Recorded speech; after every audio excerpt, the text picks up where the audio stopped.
Eu não descobri o meu ministério ainda. Em em 2 Coríntios, capítulo 5, a palavra do Senhor vai dizer que o Senhor Jesus, ele nos deu o ministério da reconciliação. Para você que está dizendo que não tem ministério, você tem o mistério o ministério da reconciliação. Isto é, reconciliar os homens com Cristo. A palavra da verdade está em nós. Nós pregamos essa palavra através das nossas vidas, das nossas atitudes, do nosso testemunho, das nossas palavras, e nós atraímos a Cristo para a vida das pessoas. Entenda que Cristo nos uniu ao Pai. Cristo é a ponte do homem a Deus, e ninguém vai ao Pai se não for por Jesus Cristo, e nós somos aqueles que levamos a Cristo para as pessoas. Nós somos a ponte que levamos a Cristo para as pessoas. Então, em nome do Senhor Jesus Cristo, nesse ano te peço, encarecidamente, que você alcance várias pessoas através de Cristo, porque você tem o ministério da reconciliação.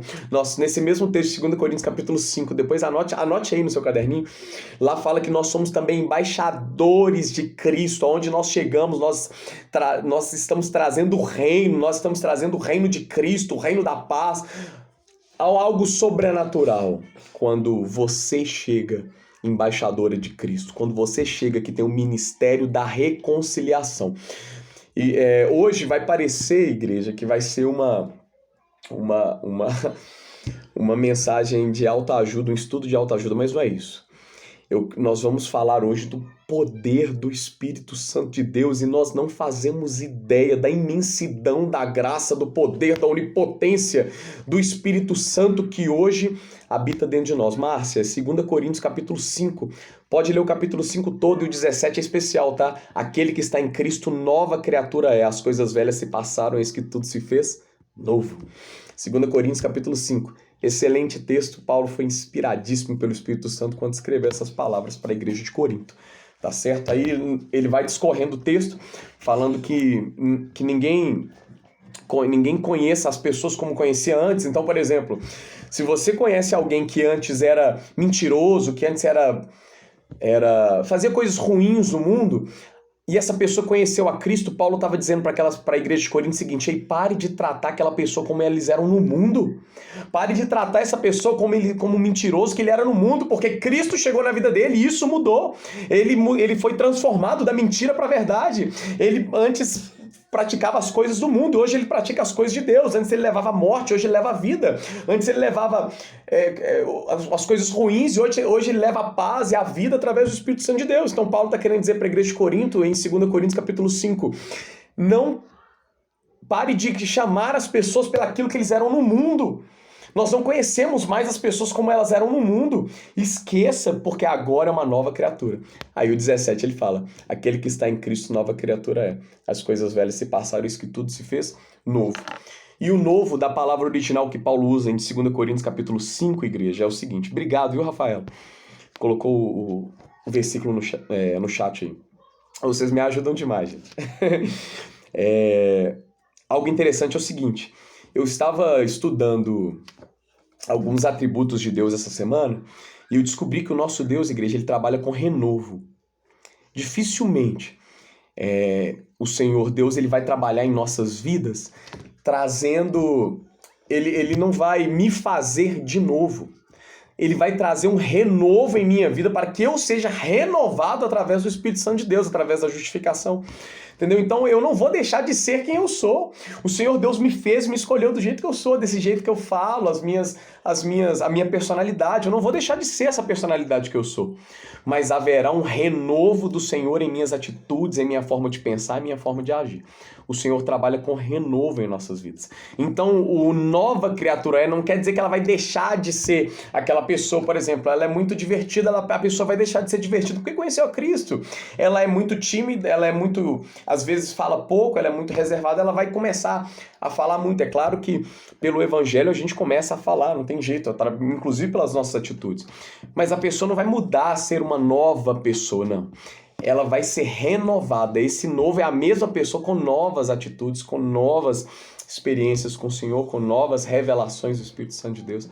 Então esse novo não é ser totalmente diferente. Eu sou crente agora, eu não posso mais sorrir, eu não posso mais aproveitar um momento de lazer com minha família. Não, não, não. Não precisa disso, tá? Irmãs, hoje, conforme eu falei semana passada, nós vamos falar hoje sobre o Espírito Santo de Deus. Eu preparei algumas coisas aqui e eu confesso para as irmãs que eu vou jorrar aquilo que o Senhor me fez estudar aqui dentro do que eu e o Espírito Santo conversamos hoje pela manhã. E eu tenho certeza que vai ser muito enriquecedor para a vida de vocês, tá certo? Irmãs, eu vou começar Vamos começar por um texto base para a gente discorrer o nosso assunto. Vamos começar com um versículo que está em 1 Coríntios, primeira carta de Corinto, primeira carta de Paulo para a igreja de Corinto, capítulo 3. Se alguém puder jogar esse versículo no chat lá, eu te agradeço, tá? 1 Coríntios 3,16.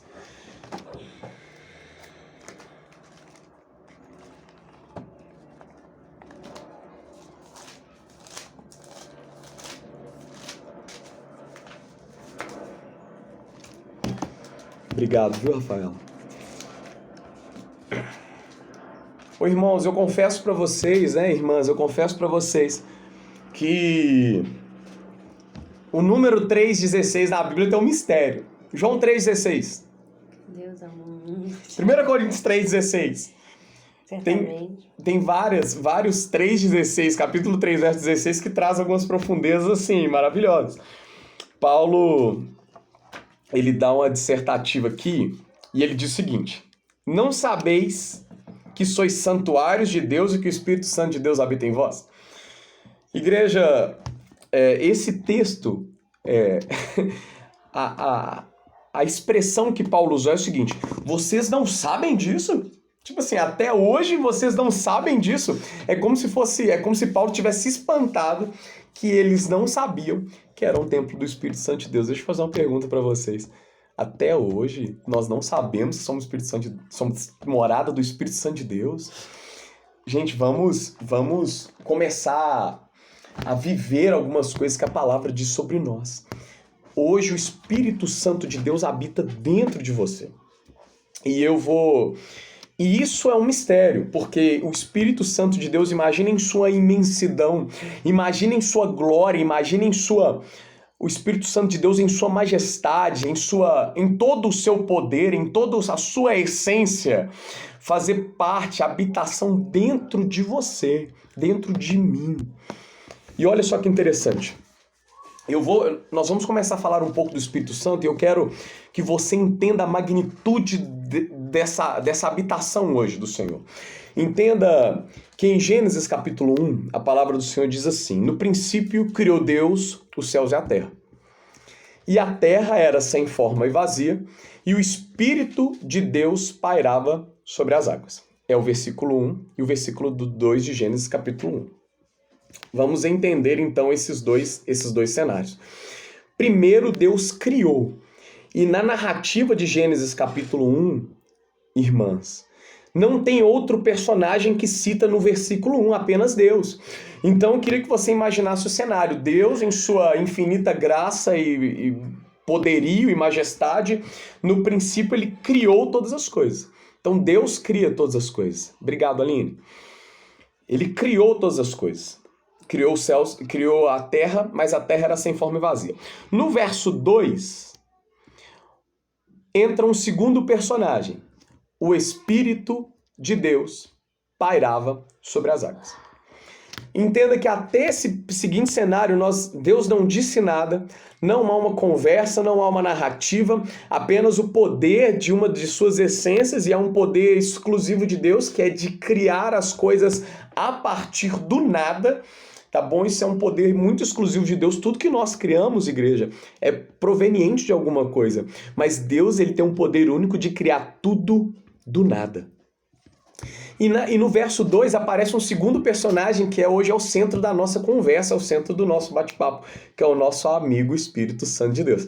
Então o Espírito Santo de Deus aparece no verso 2. E o Espírito de Deus pairava sobre as águas. Verso 3. E disse Deus: que haja luz. Uma pergunta para vocês, irmãs. Para quem que ele disse? Verso 1, não há um personagem apenas, Deus. Verso 2, introduz o segundo personagem, Espírito Santo. Verso 3, Deus manifesta o poder da sua palavra. Entenda o seguinte, o Espírito Santo ele não fazia nada, ele só pairava sobre as águas, porque Deus não havia liberado uma palavra de autoridade. Então Deus diz, haja. E quem que você acha que ouviu e executou a ordem de Deus? Quem executou as palavras de Deus? O Espírito Santo de Deus. Então o Espírito Santo começa a criar. O Espírito de Deus criando a partir da manifestação do poder de Deus através da palavra. Só aí nós já temos a Aline já tá falando aleluias aí, ela já começou a entender. Olha só, igreja. Eu falo muito isso para a equipe de louvor onde eu faço parte, onde eu ministro, e eu falo muito isso para eles. No momento do louvor, eu quero que vocês, cada um de vocês, percebam o que é que acontece. No momento do louvor, nós estamos adorando o Senhor, nós estamos cantando lá, só Tu és santo, não há outro como Tu.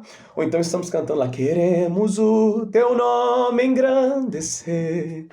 Estamos adorando o Senhor. Aí sabe o que a gente sente naquele momento?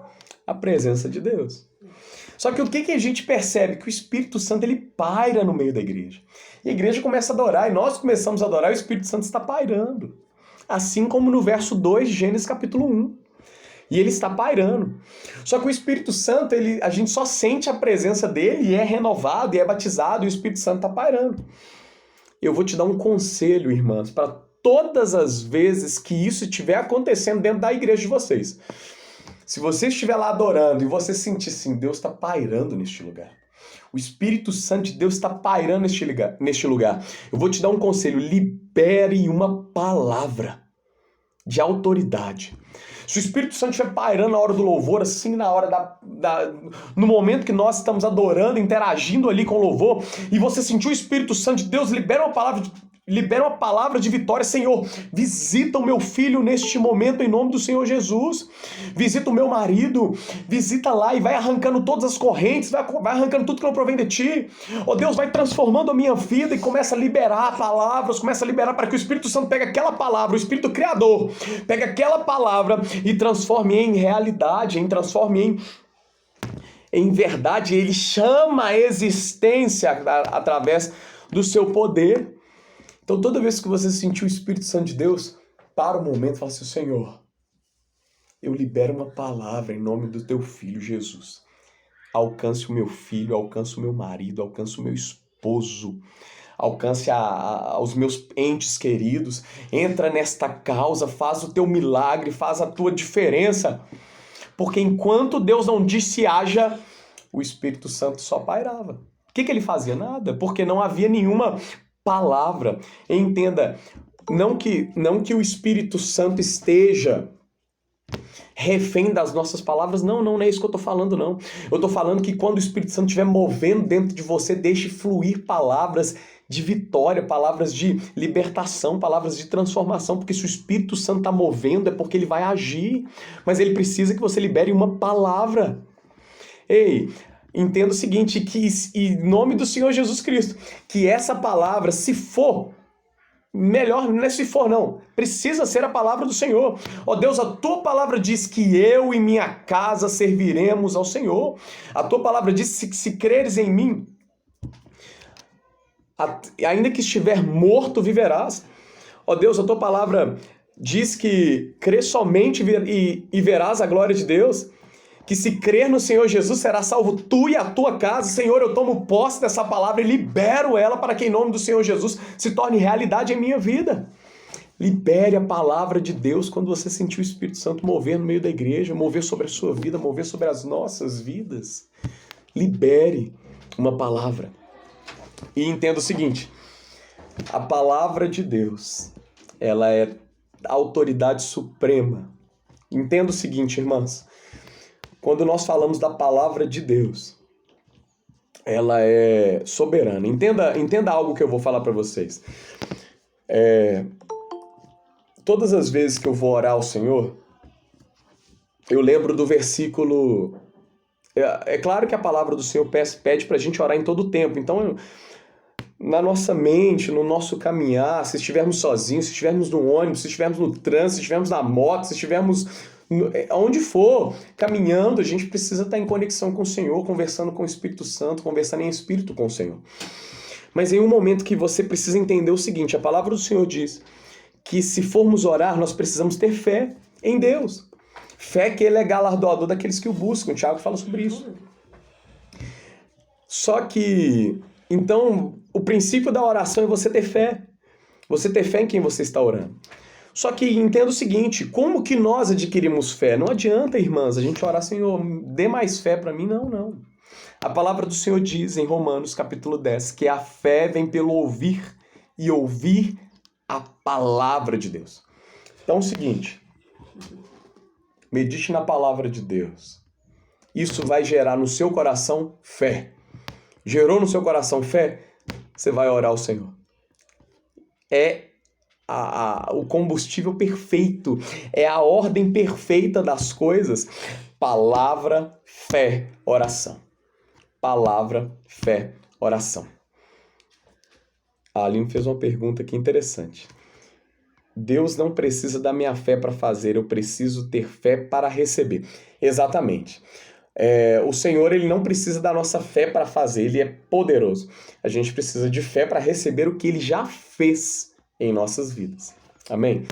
Irmãs, então a palavra de Deus ela é poderosa e soberana. E o Espírito Santo de Deus, logo no início, estava lá e ele liberou essa palavra. E outra coisa que eu preciso te dizer, esse Espírito que pegou a palavra de Deus quando ele disse haja, quando nada havia, e ele fez todas as coisas, hoje ele habita dentro de você.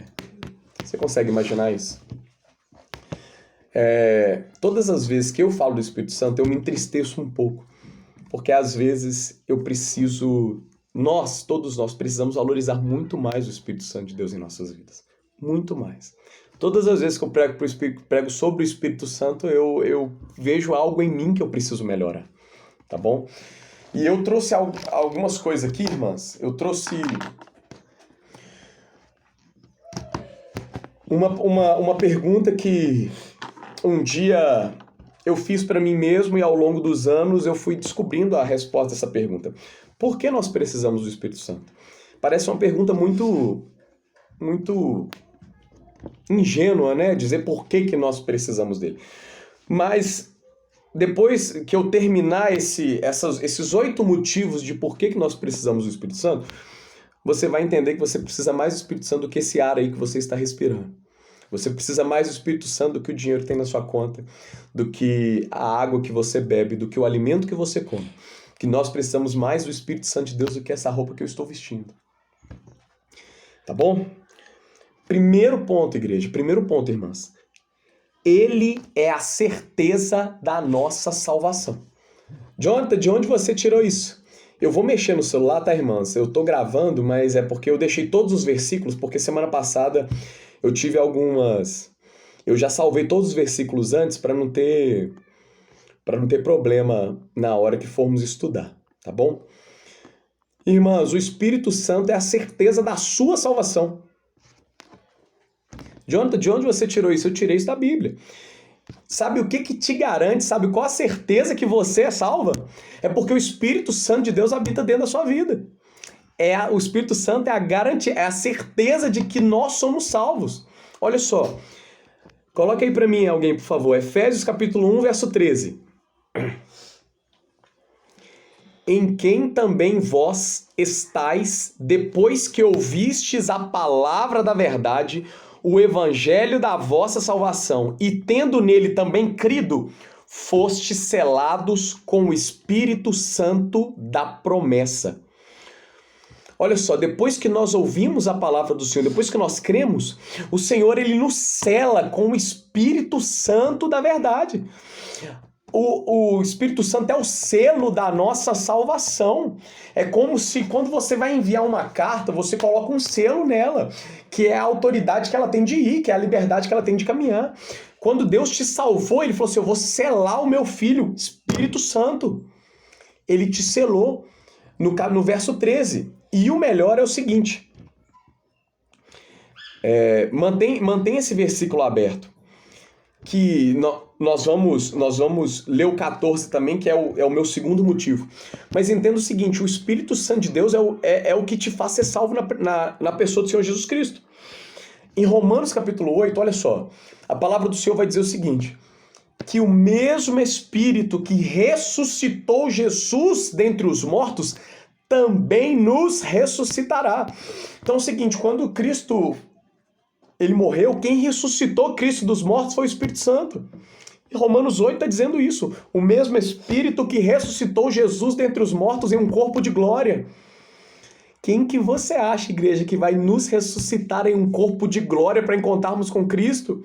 Quem que você acha que vai revestir esse corpo mortal aqui em um corpo de glória aceitável para receber o Senhor Jesus Cristo? Um corpo que não seja tendencioso ao pecado, um corpo que não seja entregue às coisas deste mundo, como este corpo já foi vendido para o pecado, e Paulo vai dizer isso também. É o Espírito Santo. É o Espírito Santo de Deus. Coloca a mão no seu coração e diga assim, Espírito Santo, obrigado. Obrigado porque eu sou salvo na pessoa do Senhor Jesus Cristo e você me selou. E eu sou selado, eu sou garantido da salvação. A palavra do Senhor diz eu sempre confundo os dons espirituais com as armaduras, os frutos da carne com as armaduras espirituais. Um está em Efésios 5, outro Efésios 6 e outro Gálatas.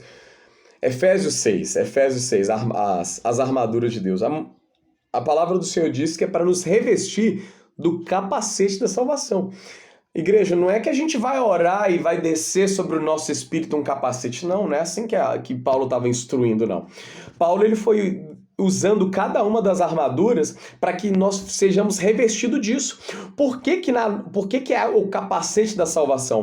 Porque nas nossas mentes o capacete ele protege a cabeça de quê? De dardos do maligno. Fazendo o quê? Falando que você não é salvo. Irmãs, quantas vezes nós nos questionamos assim, poxa, será que eu sou salvo? Será que eu sou salvo na pessoa do Senhor Jesus Cristo? Não, mas eu continuo pecando, será que eu sou salvo? Não, mas eu já não tive um dia legal, será que eu sou salvo mesmo assim? Igreja, vamos nos revestir com o capacete da salvação, para que todas as vezes que vier esses dados dizendo para você assim, olha, você não é salvo, você fez isso, então você não é salvo, você já fez isso, então não tem como Cristo te redimir. Não. Capacete da salvação, para que na nossa mente sempre tenhamos a certeza, o Espírito Santo é o selo da minha salvação, ele é o selo da palavra que eu ouvi, da palavra que eu criei, da palavra da verdade. Eu ouvi a palavra da verdade, eu criei no Senhor Jesus Cristo como meu Salvador, e eu fui selado com o Espírito Santo da verdade. O Espírito Santo é o selo da nossa salvação. Amém? Irmãs, segundo motivo. Ele é a certeza que Cristo vai voltar. Jonathan, de onde você tirou isso? Da Bíblia. Vocês abriram em Efésios capítulo 1, verso 13. Olha o verso 14. O qual é o penhor da nossa herança, para a redenção da possessão adquirida para louvor da sua glória. A palavra, ele fala que o Espírito Santo é o penhor. Se vocês já sabem o que significa penhorar alguma coisa, alguém sabe? Penhorar é uma garantia que eu vou pagar, é uma garantia que eu vou buscar aquilo de novo. É como se eu fosse num banco e pegasse uma quantia muito alta e o banco perguntasse para mim como que eu vou pagar. Eu vou falar assim, eu vou deixar minha casa penhorada, para que se caso eu não pagar, você tome a casa de mim, banco. Então o banco aceita a minha casa como penhor daquela dívida. No Efésios capítulo 1, verso 14, diz que ele é o penhor da nossa herança. É como se Jesus tivesse vindo e comprou a gente e falou assim, eu vou buscar vocês. Aí a gente pergunta para Cristo assim, Senhor, mas qual que é a garantia que o Senhor vai nos buscar mesmo? Aí o Senhor fala o seguinte, eu vou deixar com vocês o meu Espírito, que é a garantia de que eu vou vir buscar vocês. Igreja, o Espírito Santo está aí com você? Pode ficar tranquilo, Senhor Jesus vai vir buscar o Espírito Santo e você junto. Porque o dia que Jesus tirar o Espírito dele dessa terra, na hora que Deus tirar o Espírito Santo dessa terra, a igreja sobe junto. A igreja não consegue sobreviver sem o Espírito Santo de Deus, não. O dia que, inclusive, eu creio que a grande tribulação é manifesta na retirada do Espírito Santo de Deus. Porque imagina esse mundo sem o Espírito Santo. Imagina este mundo sem a igreja. Imagina este mundo sem aqueles que lutam pela verdade, pela justiça, pelo aquilo que é certo, pelo reino dos céus. Imagina esse mundo sem nós, que buscamos fazer o bem, buscamos fazer aquilo que Cristo nos ordenou a fazer. O dia que ele tirar o Espírito Santo dele, ele vai tirar a sua igreja também. Então o Espírito Santo é a garantia que Cristo vem nos buscar. Eu queria que você colocasse a mão no seu coração e dissesse assim: Espírito Santo, muito obrigado por você ser o penhor da minha herança. Obrigado para louvor da sua glória, Senhor. Obrigado, Espírito Santo. Igreja, terceiro motivo. Sem ele não existe a obra da igreja. Não existe, escuta o que eu vou falar para vocês. Não existe a obra da igreja sem o Espírito Santo. Não existe. Não existe. O Espírito Santo de Deus é a obra da igreja do Senhor Jesus Cristo. Olha só, quando Jesus ele encontra com seus discípulos e ele está sendo assunto aos céus, Jesus ele diz aos seus discípulos assim, ó: ficai em Jerusalém, até que do céu vos seja revestido de poder. Igreja, isso é totalmente contra o que nós ensinamos hoje dentro das igrejas. O que Cristo fez vai na contramão da lógica. O que Cristo fez vai na contramão de tudo. Porque olha só, Cristo veio, ensinou, ardeu os corações dos seus discípulos, se manifestou como a palavra de Deus, ensinou tantas coisas, fez prodígios e maravilhas. Tem um momento que Cristo assopra sobre, eu vou citar esse versículo, ele assopra sobre os discípulos e diz: recebeis o Espírito Santo de Deus. Jesus faz todas essas coisas e ele ressuscita e ele encontra ressurreto com os seus discípulos e mostra suas mãos furadas e eles tocam em suas mãos, tocam em seu corpo, comem com eles. O coração dos discípulos estão ardendo porque encontrou Cristo ressurreto e o cumprimento de todas as suas palavras, exceto sobre a escatologia, sobre o futuro que Cristo disse. O cumprimento estava dito. Então era o melhor momento, que estava todo mundo no ânimo, todo mundo na vontade. Olha, Jesus fez isso, Jesus nos encontrou. Aí o que Jesus faz? Vocês vão ficar quietos. Não, Jesus, nós vamos sair. Não. Vocês vão ficar. Não, a gente precisa pregar, a gente precisa falar de você. Você ressuscitou, você foi aos céus, os anjos te buscaram. Não. Ficai em Jerusalém. Igreja, Cristo foi totalmente na contramão. Se fosse eu, por exemplo, quando a gente prega uma palavra, quando a gente faz alguma coisa e a igreja está com o coração fervendo, a gente fala assim: agora que a igreja precisa fazer alguma coisa, agora que eles precisam fazer, porque o coração deles estão fervendo, porque passa isso, esfria. Passa esse tempo, esfria. Inclusive eram 500 pessoas, terminaram com 120. 380 esfriou. Esfriou, é isso que acontece. Tinha 500 pessoas com o coração quente, ardendo ali. Passaram-se aqueles 40 dias, 380 pessoas foram embora. Sobrou só 120 em Atos capítulo 2. Mas Jesus disse assim: ó, ficai em Jerusalém.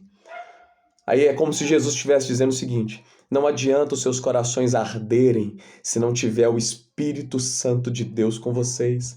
Não adianta a vontade humana, a vontade de querer fazer, a vontade de querer fazer a minha obra, de estabelecer o reino, de expandir o reino do céu, de buscar o reino de Deus, se o Espírito Santo não está com vocês. Todas as obras que ele fez através do Espírito Santo. Então o Espírito Santo, então o Senhor Jesus fala assim: fica em Jerusalém. Das 500 pessoas que ficaram ali reunidas no templo, ficaram apenas 120. Em Atos capítulo 2, acontece algo sobrenatural. E entenda o seguinte, igreja: o Espírito Santo é perfeito, perfeito. Olha só, a palavra do Senhor diz. Só um minuto, irmãs. Desculpa. A palavra do Senhor diz que Na festa de Pentecostes, tinham pessoas de todas as tribos, línguas, povos e nações naquele lugar. Haviam pessoas de todos os lugares do mundo naquela festa de Pentecostes. Todos os lugares do mundo estavam ali. Então, de repente, a palavra do Senhor vai dizer em Atos capítulo 2, que estavam reunidos todos no mesmo lugar. E de repente veio do céu um som como de um vento impetuoso e encheu a casa onde eles estavam reunidos. E foram vistas línguas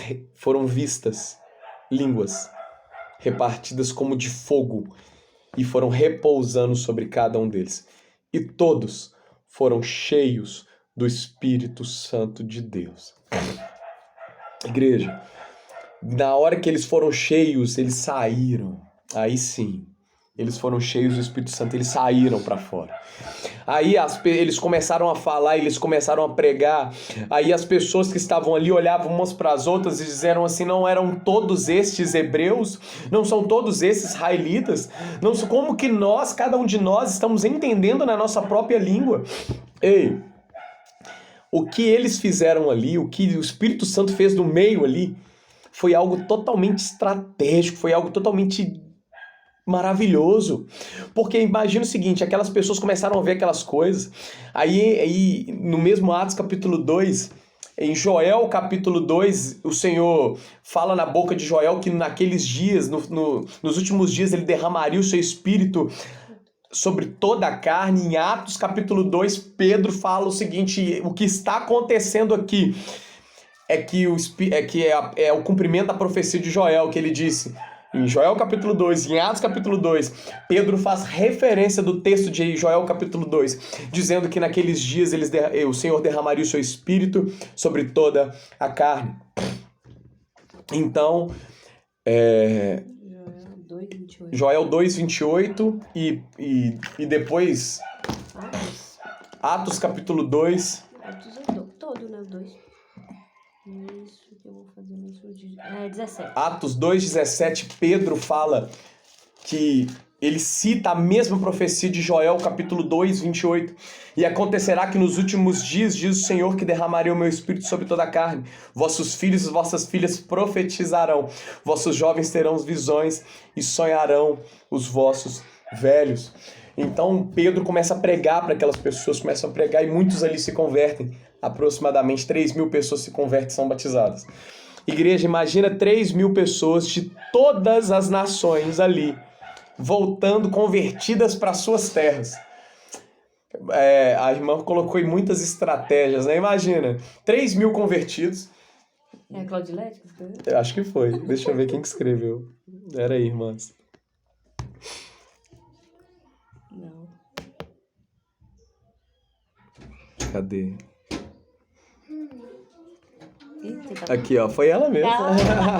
Conheço. A minha esposa conhece vocês todas. Meu Deus do céu. Eu não estou vendo os comentários, né? A Claudilete disse muitas estratégias. E é verdade. Porque olha só, como ali era o momento de expandir o reino de Deus. Ali era o momento do mundo conhecer o Espírito Santo de Deus, a obra de Cristo. Inclusive o Espírito Santo é chamado de Espírito de Cristo. Ali era para todos conhecerem o Cristo que salvou aqueles homens, aqueles hebreus que trouxe, era o Deus encarnado, aleluias. Então, essas pessoas voltam para suas nações. Aí eles começam a falar assim: gente, aconteceu algo sobrenatural lá. O quê? Eu fui batizado nas águas e eu conheci um ser maravilhoso chamado Jesus Cristo. Eu fui salvo na pessoa do Senhor Jesus Cristo. E hoje eu tenho o Espírito Santo. E eu quero te contar um pouco mais desse Jesus. Aí o evangelho começa a proliferar, espalhar de uma forma sobrenatural. Como a Claudilete disse, muitas estratégias. Ô irmãs, abre um parêntese aí, segura aí. Eu vou mudar de assunto rapidinho, mas depois eu volto, tá? Eu não posso deixar de falar isso não. Eu sou professor de teologia na Estem Brasil e eu dou algumas matérias, sabe? E uma das matérias que eu dou é missiologia, que é a teologia de missões. E eu falo muito sobre estratégias, como a Claudilete disse aí. Estratégia de como a gente vai pregar. E eu às vezes uso uma referência que Deus é estratégico. Olha só. Deus é estratégico demais, demais.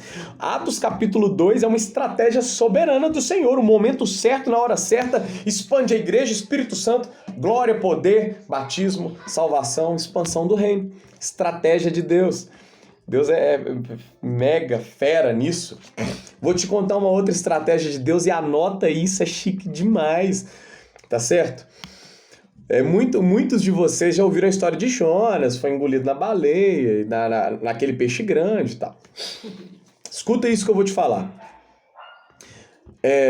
A palavra diz que os ninivitas, que a terra de Nínive, era um povo cruel e que matava os profetas do Senhor. Mas deixa eu te fazer uma pergunta. Por que Jonas não foi morto? Já que ele não matava vários profetas do Senhor. Eu vou te contar uma coisa aqui que pode ser o principal motivo de Jonas não ter morrido. Além dele ter uma palavra do Senhor, uma liberação do Senhor, não é só isso. Entenda o seguinte, vários estudos foram feitos e os ninivitas adoravam um deus chamado Dagon.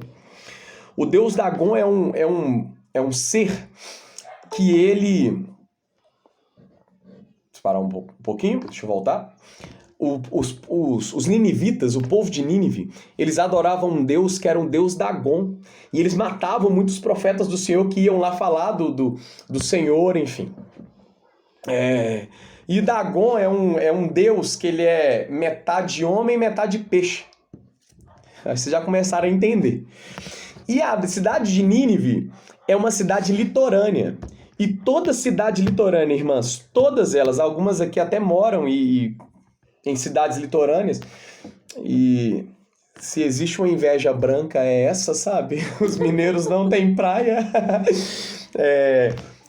Todo comércio, ele é na cidade litorânea. Por exemplo, lá eles comercializam, são peixes, então todo comércio gira em torno da cidade, do mar, da praia. Então as cidades litorâneas, elas vivem do comércio litorâneo. Imagina o seguinte, um povo que adora um deus que é meio homem, meio peixe, estão todos lá pescando, limpando suas redes, limpando seus peixes, lavando suas roupas, na beira do mar. De repente chega um peixe gigante na beira do mar. Abre a boca e cospe um homem lá. Esse homem levanta e começa a falar dos mistérios de Deus para aquele povo. Aí o que eles vão pensar? Dagon enviou seu mensageiro, a gente precisa ouvir ele. Igreja, tem grandes chances de ser esse motivo. Então, agora pensa comigo. Jonas fugir, pegou Deus de surpresa? Jonas ir para outro lugar, pegou Deus de surpresa? A palavra do Senhor diz que Deus preparou um grande peixe. Quando fala preparou um grande peixe, sabe o que significa, igreja? É que, por exemplo, um peixe, ele deu o seu processo de ovulação e ele foi levado para um lugar onde Deus queria que esse peixe fosse. Esse peixe soltou os seus ovos lá e provavelmente um desses ovos desse peixe caiu no lugar onde Deus queria.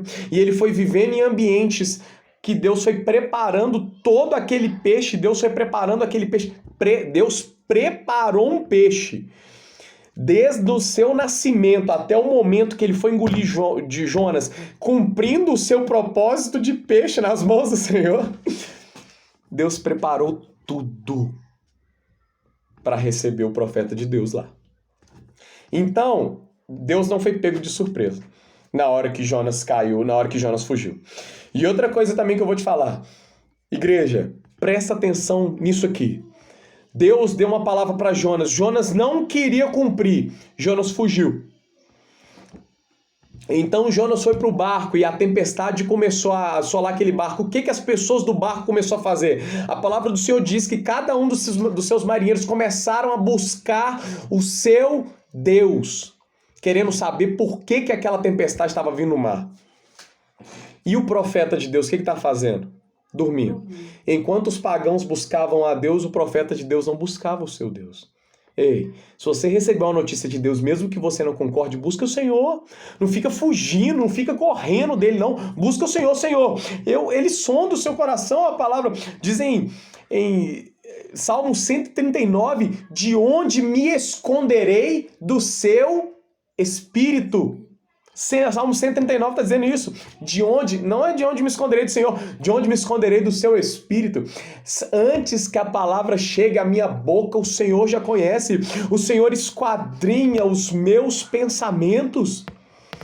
Mesmo se eu fizer a minha cama no mais alto monte, lá o Senhor estará. Se eu fizer a minha morada no mais Sheol, no inferno, lá também o Senhor está. Inclusive, quando Jonas vai orar lá no fundo do peixe, ele diz assim: o Senhor do mais profundo Sheol, clamo a ti, e o Senhor me escutou. Igreja, busca o Senhor indiferente da situação. Tá ruim, busca o Senhor. Você pecou, busca o Senhor. Tá difícil, busca o Senhor.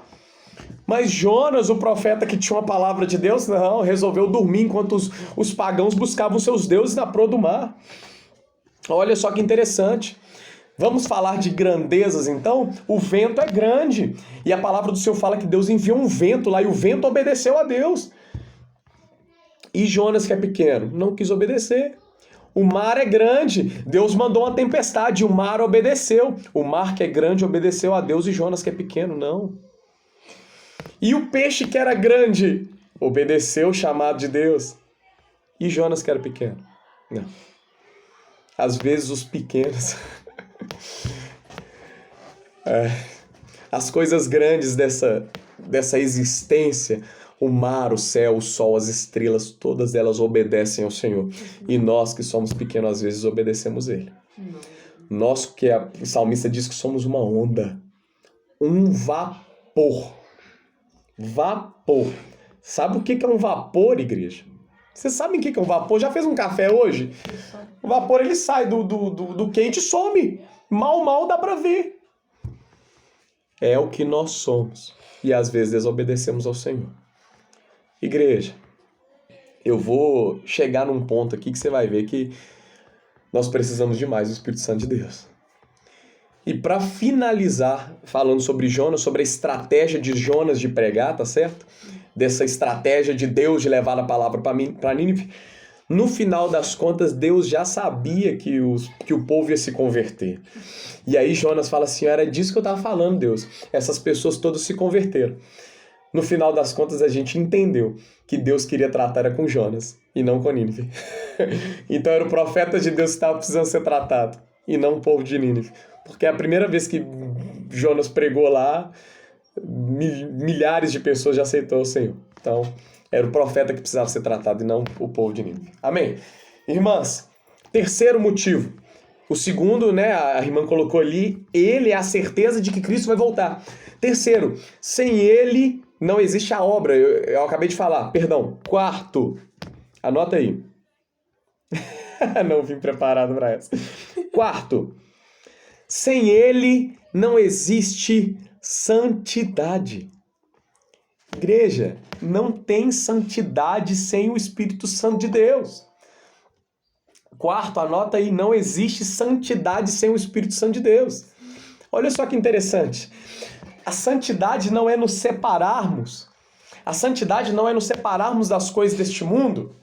Sim. Mas então, e a nossa carne não é tendenciosa para as coisas do mundo? Sim. Mas a palavra do Senhor diz, que eu vou achar aqui, e é o versículo que confirma a nossa quarta tese. João capítulo 16, verso 8. Amém? Vocês estão me ouvindo, irmãs? João 16, verso 8, porque eu acho que travou aqui. Tem que voltar para os comentários. E agora liga para você, então. João 16, 8, isso, Aline, obrigado. A palavra do Senhor diz assim: quando o auxiliador vier, que é o Espírito Santo de Deus, ele convencerá as pessoas do mundo que elas têm uma ideia errada a respeito do pecado e do que é direito e justo e também do julgamento de Deus.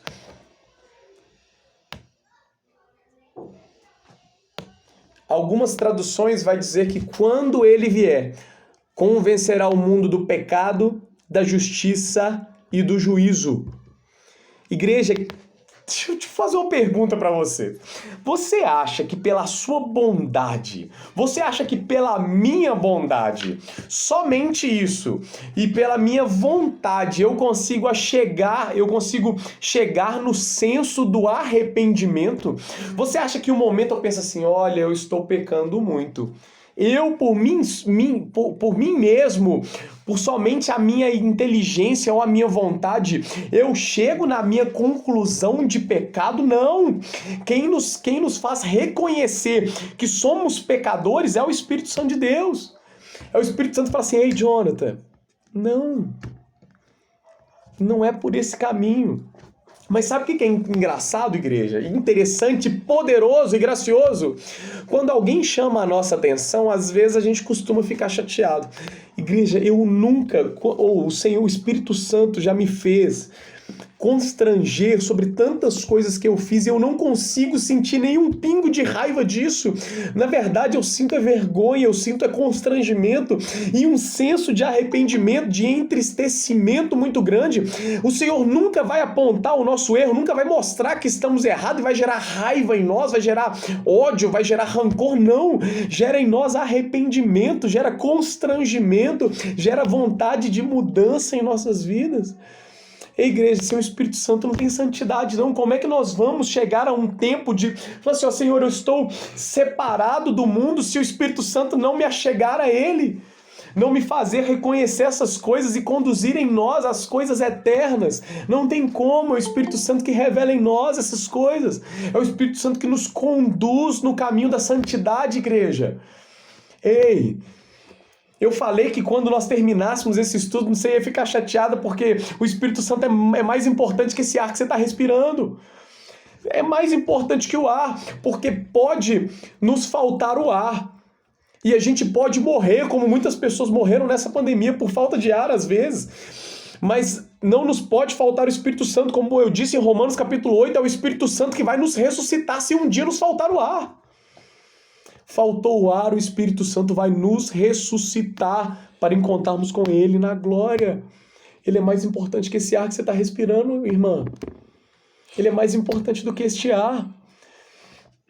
Tá certo? Ele é mais importante que essa roupa, porque é Ele que nos reveste com a roupa da santidade.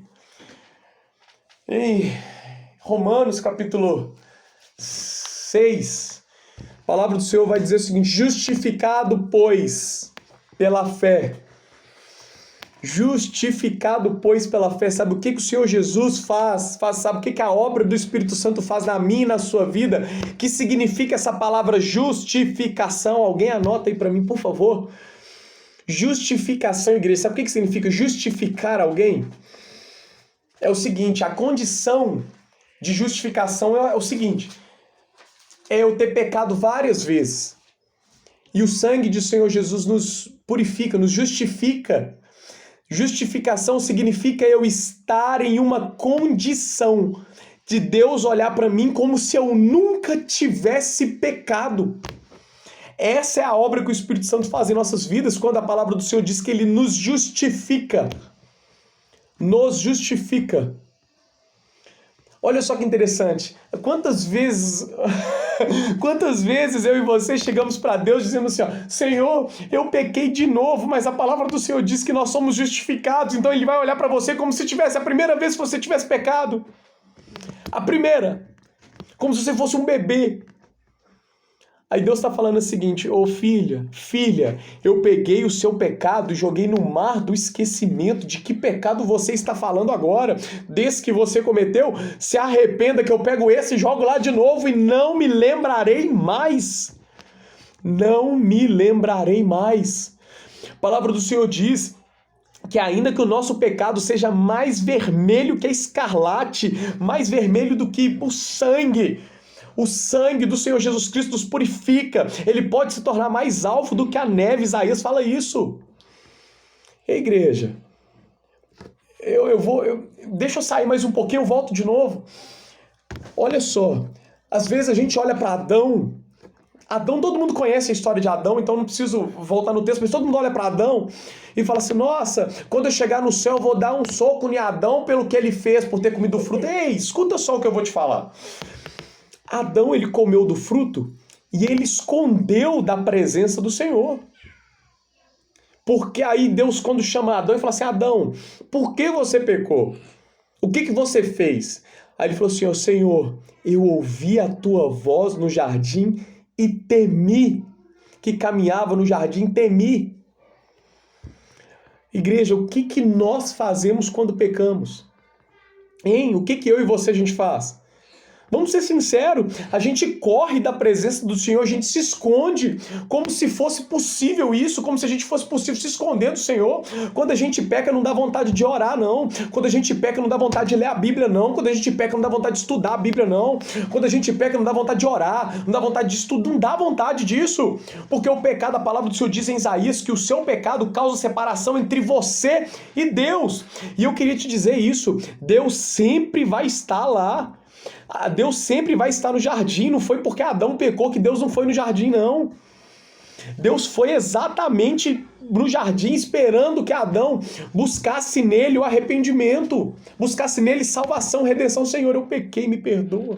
Senhor, eu comi do fruto, o que eu faço agora? Eu falei contigo. Aqui, em esse texto de Isaías, que o nosso pecado causa separação de Deus com o homem, o pecado causa separação do homem com Deus. O texto diz o pecado causa separação entre vocês e Deus. O pecado nunca vai separar Deus de você. O pecado separa você de Deus. Porque Deus sempre vai estar lá. Igreja, olha os versículos da Bíblia. O filho pródigo, quem saiu da casa do pai? Quem que saiu da casa do pai no filho pródigo? Foi o filho. E o pai ficou aonde? Ficou na casa. Quando o filho voltou onde o pai estava, na casa, o pai sempre vai estar na casa. Quem sai é o filho. No jardim, quem que estava lá no jardim? Deus. Quem que sempre estava no jardim? Deus. Mas quem estava escondido? O homem. Deus sempre está lá, Deus sempre está lá, Ele é imutável, Ele sempre está lá. Deus não vai deixar um pecado afastar você dele não, mas é nós que nos entristecemos e fugimos dele. Igreja, aprenda uma coisa nesta tarde em nome do Senhor Jesus Cristo. Aprenda em nome do Senhor Jesus Cristo. Quando você pecar, corra para os braços do Senhor em arrependimento.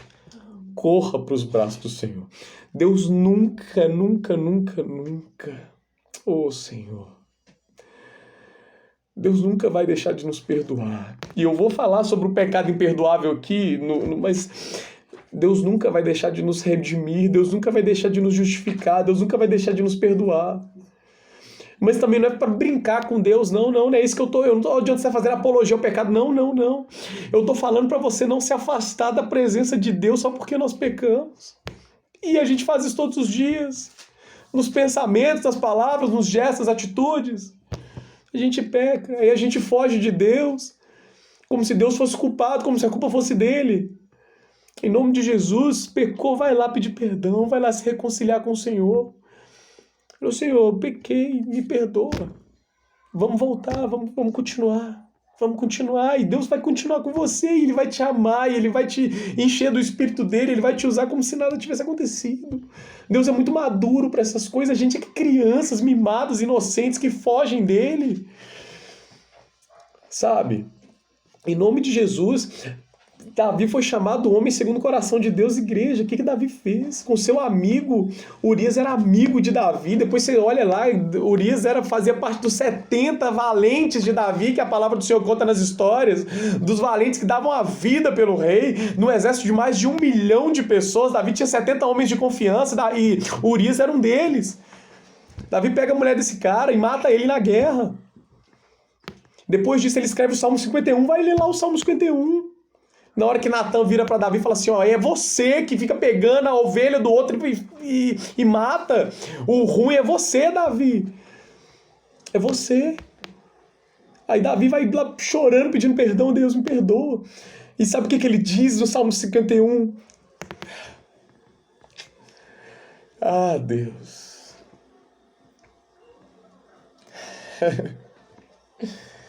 O pecado de Davi em Salmo 51, igreja. O pecado de Davi em Salmo 51 era de morte. Davi era para ter morrido. O que ele fez era digno de morte. Tá mesmo. Mas ele diz assim, em momento nenhum nos escritos, nas escrituras, a gente vê Davi preocupando com a sua própria vida. Mas sabe uma preocupação que Davi tem? Senhor, não aparte de mim o teu espírito. Pode me matar, mas não deixa eu viver sem o teu espírito, não.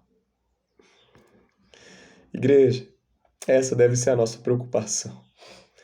Todas as vezes que pecamos, Senhor, o Senhor pode me matar, pode me fulminar agora, o Senhor pode estar tão chateado comigo que o Senhor vai me matar. Mas não tira de mim o teu espírito. Não tira, não tira, não tira, não tira o teu espírito. Porque eu não sei, eu até sei lidar com a morte, mas eu não sei lidar com uma vida sem o teu espírito. Eu até sei lidar, Deus, com uma vida com o teu castigo, mas eu não sei lidar com uma vida sem o teu espírito. Eu até sei, Deus, lidar com uma vida com a espada na minha casa, dentro dos meus filhos, mas eu não sei viver uma vida sem o teu espírito. Eu até sei, Deus, fugir do meu filho Absalão porque ele queria me matar, mas eu não sei viver sem o teu espírito. Eu até sei, Deus, viver sem o amor das mulheres que não me satisfaziam mais, mas eu não sei viver sem o teu espírito. Igreja, o Espírito Santo de Deus, que está em nosso meio agora, que está falando no seu coração, porque a minha voz alcança o teu ouvido, mas só o Espírito Santo alcança o seu coração. Ele é tudo que precisamos. Ele é tudo, ele é tudo. Bem, o Espírito Santo nos conduz à santidade, o Espírito Santo nos constrange pelo teu amor, nos constrange com as nossas atitudes, nos constrange com a verdade. Eu tenho um outro ponto que eu não citei aqui, mas também o Espírito Santo que nos faz lembrar das coisas que precisamos no momento certo. É o Espírito Santo que nos faz lembrar.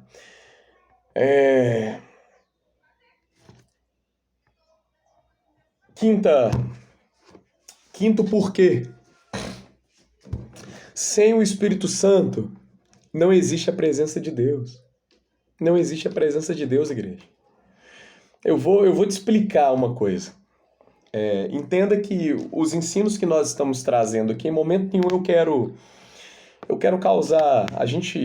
Eu não quero causar divergência teológica, às vezes,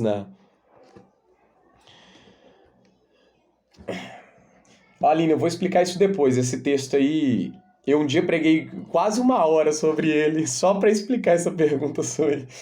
Mas daqui a pouco, isso é bacana demais esse texto. Êxodo capítulo, acho que 28, fala sobre esse texto aí. Mas depois eu explico, tá? Entenda o seguinte, eu não quero causar desavença entre os pensamentos das igrejas de vocês, tá certo? Eu não quero... Retém o que é bom aqui. Se alguma coisa que às vezes é uma linha de pensamento, é uma linha de teologia diferente da igreja, descarta. Mas o que for útil para você, e eu sei que muitas coisas que a gente está discorrendo aqui traz para você, coloca em prática, tá bom? Sem o Espírito Santo não tem presença de Deus, não, igreja. Entenda o seguinte, em Atos, a palavra do Senhor diz que o primeiro mártir é Estevão. E a palavra do Senhor diz que no seu leito de morte, que ele estava sendo apedrejado por causa de uma falsa testemunha. A palavra do Senhor diz que ele ergue os olhos aos céus e ele vê os céus abertos. E ele vê Jesus sentado ao lado de Deus. Ele vê os céus abertos e vê Cristo. Atos quantos? Eu não preparei isso não, mas a minha esposa vai achar aqui, nós vamos falar, viu, Zamara? Aí ele olha para os seus algozes e diz assim, ó, Senhor, perdoa-os porque eles não sabem o que faz. A morte dele está em Atos 7... Atos 7, viu, 54. Isamara? Atos 7, 54. Então eu queria que você entendesse o seguinte, onde está Deus? Deus está sentado no seu alto e sublime trono. Acima dos céus, o seu trono está acima das nuvens. Ele chama as estrelas pelo nome e as reúne na concha da sua mão. Nele está contido todo o governo, e ele é o sol da nossa justiça. Ele está no céu. A palavra do Senhor diz que Jesus está à destra de Deus e também intercede por nós. Jesus Cristo, o homem, nosso advogado. Então, Jonathan, onde que está? Então, qual que é essa presença que a gente sente? O que é que a gente está adorando e sente uma presença de Deus? O que a gente está cantando e sente a presença de Deus? Quando a gente está falando da palavra de Deus e sente a presença de Deus? O que é isso? Isso é o Espírito Santo de Deus que está no meio da igreja. O Espírito Santo é a presença de Deus em nós. Uma igreja sem a presença do Espírito Santo é uma igreja fria, é uma igreja morta. Sem o Espírito Santo de Deus. É isso mesmo, Aline, uma igreja morta. A presença de Deus é o Espírito Santo de Deus em nossas vidas. Ele é a presença de Deus, ele é o Deus em nós. Ele é a nossa, nós somos a habitação dele. E ele é aquele que nos preenche. Igreja, eu costumo dizer que o desejo, existe um vazio dentro do homem, ele é infinito, ele é imenso, ele é incontável do tamanho desse vazio do homem. E esse vazio, as coisas do mundo não conseguem suprir este vazio. Só alguém infinito consegue conter um vazio infinito. O Senhor, o Espírito Santo de Deus, ele é tão grande que ele preenche todo esse vazio, toda essa falta que a gente tem, o vazio existencial que a gente chama, que existe dentro do homem, que é a necessidade de suprir isso com alguma coisa. Isso somente o Espírito Santo consegue inundar, invadir e preencher as nossas vidas para que possamos viver uma vida plena e completa na presença dele. Só o Espírito Santo de Deus. Igreja, sexto motivo. É o Espírito Santo que distribui os dons. Tá ok, Rafaela. Sem o Espírito Santo não existe a presença de Deus nas nossas vidas. Ele é que distribui os dons, é o sexto. Esse texto tá... 1 Coríntios.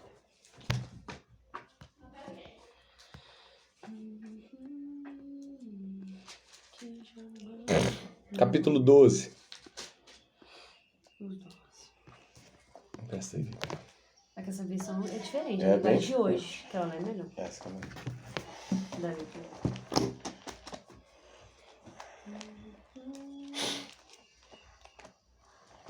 1 Coríntios capítulo 12. A palavra do Senhor diz assim: ora, os dons são diversos. Verso 4. Os dons são diversos, mas o Espírito é o mesmo. E também há diversidades nos serviços, mas o Espírito é o mesmo. Sempre o Espírito é o mesmo.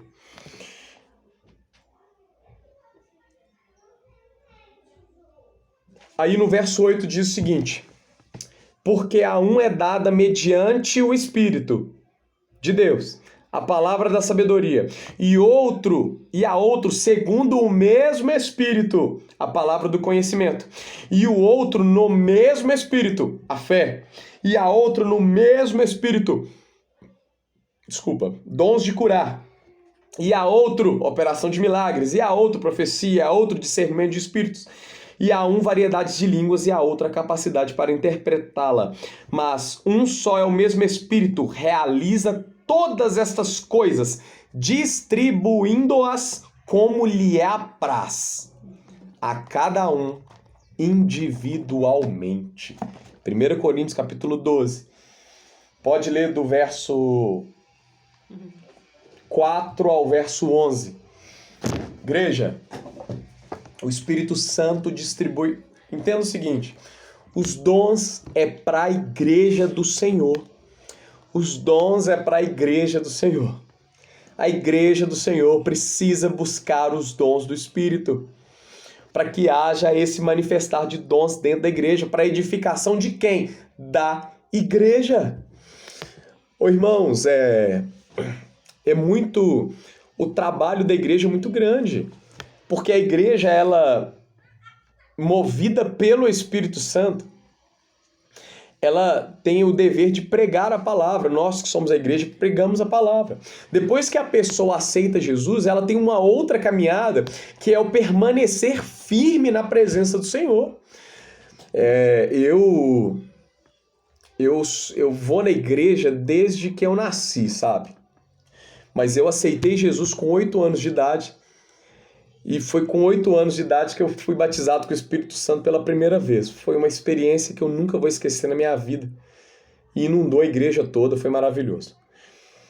Quando eu, na minha adolescência, uma mistura de hormônios, rebeldia, a gente vai cambaleando, mas boa parte da minha infância, adolescência e juventude, eu me lembro que eu saía da escola à noite, quando saía mais cedo, e ia direto para a igreja.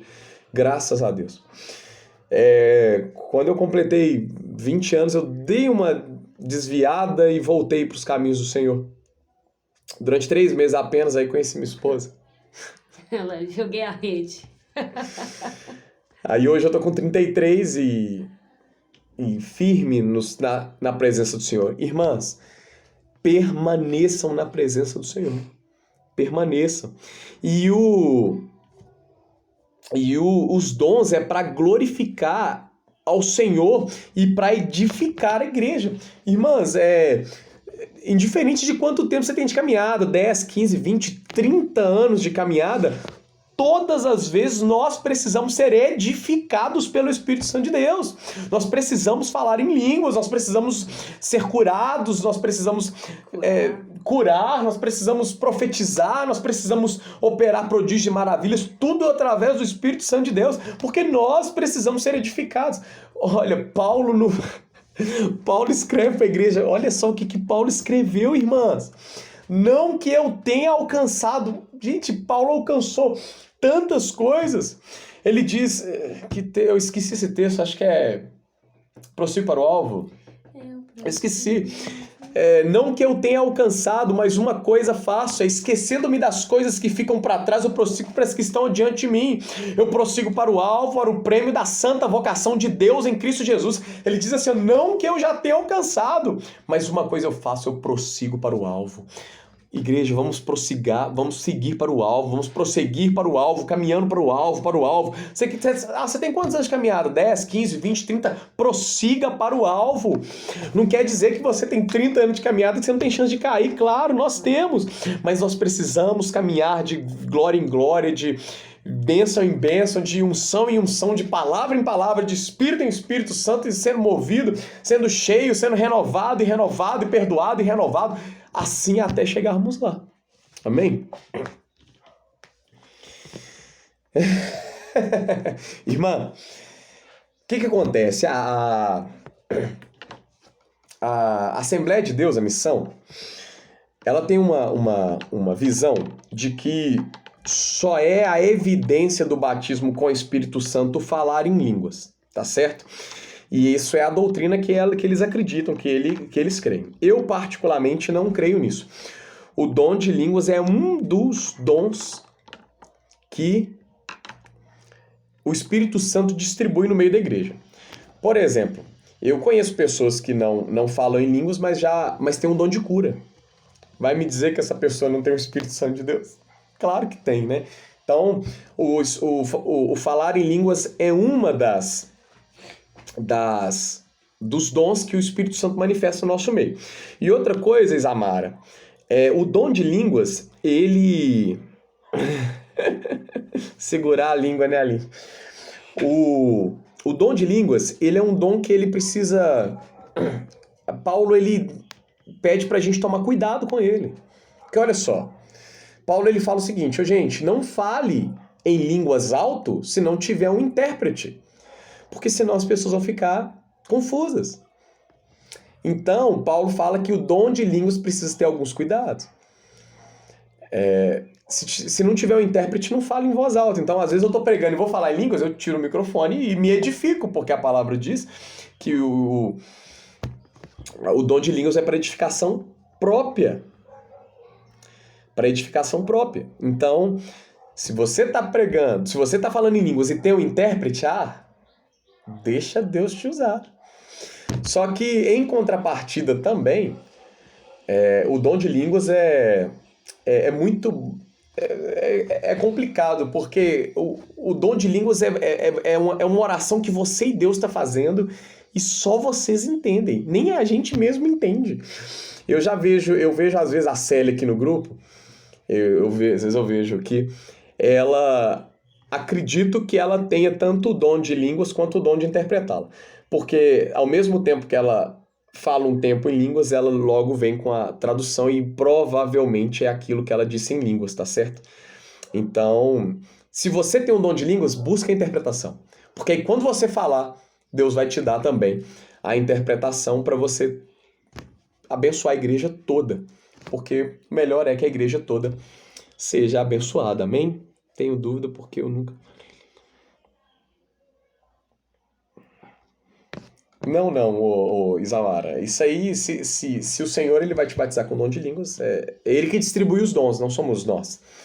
Mas é bom a gente buscar do Senhor, né, que Ele nos revista do seu poder, com seus dons. Afinal de contas, igreja, os dons é para a igreja do Senhor. Jonathan, por que a gente não vê tantas curas? Por que a gente não vê tantos prodígios? A gente vê, existe sim, tá? Acontece. Mas não com uma frequência que eu particularmente gostaria de ver, sabe?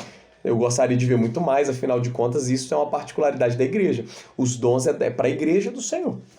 Tá bom? 6, 7 agora. Igreja, esse 7 eu vou falar de algo muito interessante. Olha só, o Espírito Santo, ele intercede por nós. Igreja, isso é muito delicado, sabe por quê? Tem algumas igrejas, algumas religiões, que começam a colocar vários mediadores entre Deus e o homem, tá certo? Pede para fulano de tal que ele pede para Deus, pede para fulano de tal que ele pede para Deus, pede para o santo tal que ele pede para Deus, pede para pessoa de tal que pede para Deus. E no meio... Peraí, só um minutinho, a Dayana disse algo aqui.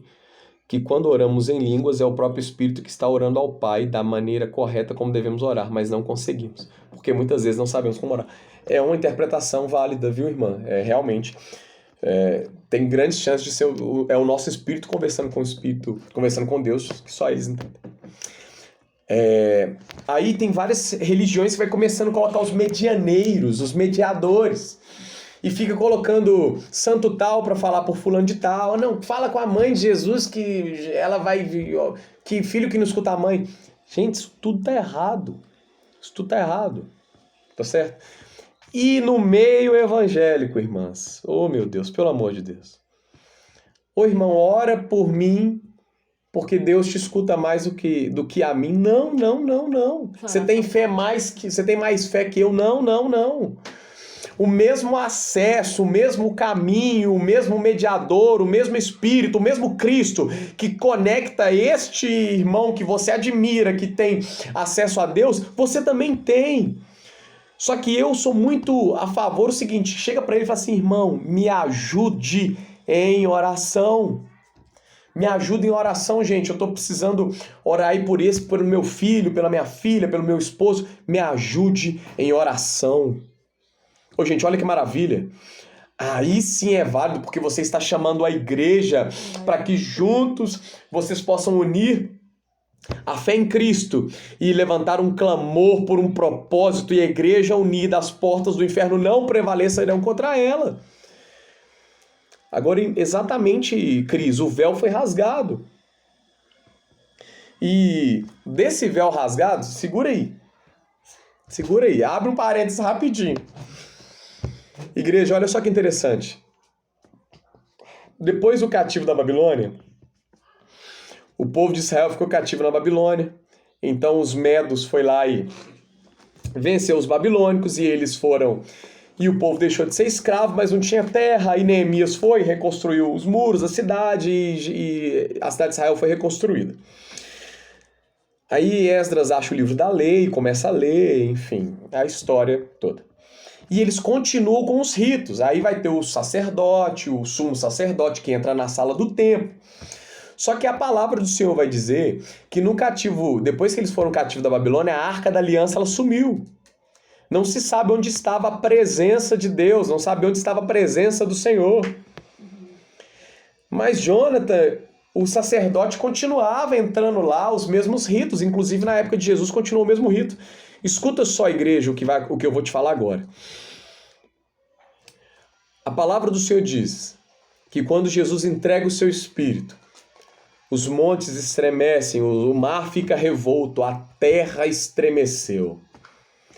Os sepulcros foram abertos e houve uma ressurreição em massa. Os santos, os mortos que haviam morrido, começaram a caminhar no meio do seu povo e algo sobrenatural, onde nunca havia acontecido, aconteceu naquele meio. E a palavra do Senhor diz que o véu do templo, eu quero que vocês prestem atenção e anotem aí, eu vou até pegar o celular e vou anotar. O véu do templo tinha 15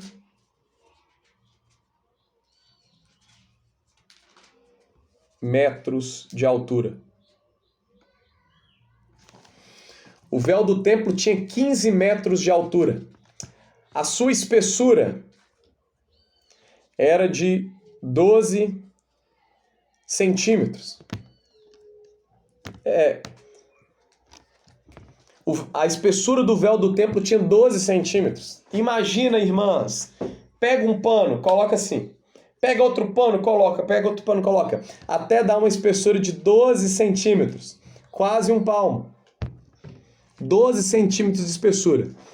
Deixa eu fazer uma pergunta. Deixa eu falar uma coisa pra você. Sabe por que tinha 12 centímetros de espessura e 15 metros de altura?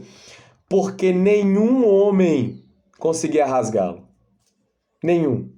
Para vocês terem uma ideia que para rasgar esse véu, 2 bois tinham que amarrar esse véu de um lado, 2 bois ir para um lado, amarrar o véu e 2 bois ir para o outro. E eles conseguiam rasgar o véu. Só assim. Mas nenhum homem conseguia rasgar o véu do templo. É por isso que a palavra do Senhor diz que o véu do templo se rasga de cima para baixo e não de baixo para cima. Porque quem rasgou o véu do templo foi o próprio Deus, dizendo o seguinte: eis que vos dou acesso à minha presença.